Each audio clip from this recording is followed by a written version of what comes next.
2021 ഡിസംബറിലാണ് കല്യാണം കഴിഞ്ഞിട്ട് ഞാൻ ആദ്യമായിട്ട് ബാംഗ്ലൂർ വരുന്നത്.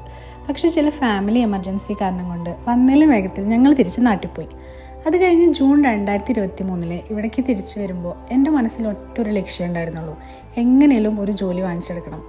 കാരണം ഞാൻ ലൈഫിൽ ഒന്നും ചെയ്യണില്ല, വെറുതെ ഇരുന്ന് ഒരുപാട് ടൈം കളയാണ് എന്നുള്ളൊരു ഫ്രസ്ട്രേറ്റഡ് ഫേസ് കൂടെയാണ് ഞാൻ കടന്നു പോയിക്കൊണ്ടിരുന്നത്. അപ്പോൾ ഒരു ജോലി എനിക്ക് അത്രയും ഇമ്പോർട്ടൻ്റ് ആയിരുന്നു. പക്ഷെ നമ്മുടെ നാട്ടിലെ ഒരു സാധാരണ മലയാളം മീഡിയം സ്കൂൾ പഠിച്ചു വളർന്ന എനിക്ക് ജോലി കിട്ടാൻ വേണ്ടിയിട്ടുള്ള ഫസ്റ്റത്തെ വില്ലൻ ഇംഗ്ലീഷായിരുന്നു. ഇംഗ്ലീഷ് എനിക്ക് എഴുതാനും വായിക്കാനും അറിയാം, കേട്ടാൽ മനസ്സിലാവുകയും ചെയ്യും. പക്ഷേ സംസാരിക്കേണ്ട ഒരു സ്റ്റേജ് വന്നു കഴിഞ്ഞാൽ അത് എന്നെക്കൊണ്ട് ഒട്ടും പറ്റുന്നുണ്ടായിരുന്നില്ല.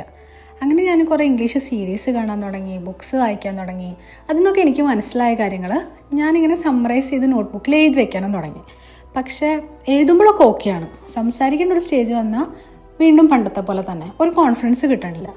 അങ്ങനെ ഞാൻ റിയലൈസ് ചെയ്തു, ഇംഗ്ലീഷ് ഫ്ലുവൻ്റായി സംസാരിച്ചിട്ട് എനിക്കിപ്പോൾ അടുത്തൊന്നൊരു ജോലി കിട്ടില്ല. പക്ഷേ ഇൻ്റർവ്യൂവിന് വേണ്ടിയിട്ട് കുറച്ച് കാര്യങ്ങൾ പഠിച്ചു വയ്ക്കാമല്ലോ. അങ്ങനെ കുറച്ച് കാര്യങ്ങളൊക്കെ പഠിച്ച് വെച്ച് ജോലിക്ക് അപ്ലൈ ചെയ്യാൻ തുടങ്ങി. അപ്പോഴാണ് ഞാൻ എൻ്റെ ലൈഫിലെ രണ്ടാമത്തെ വില്ലനെ മനസ്സിലാക്കിയത്. അതെന്താണെന്നല്ലേ, അത് ഞാൻ അടുത്തൊരു വീഡിയോയിൽ പറയാം.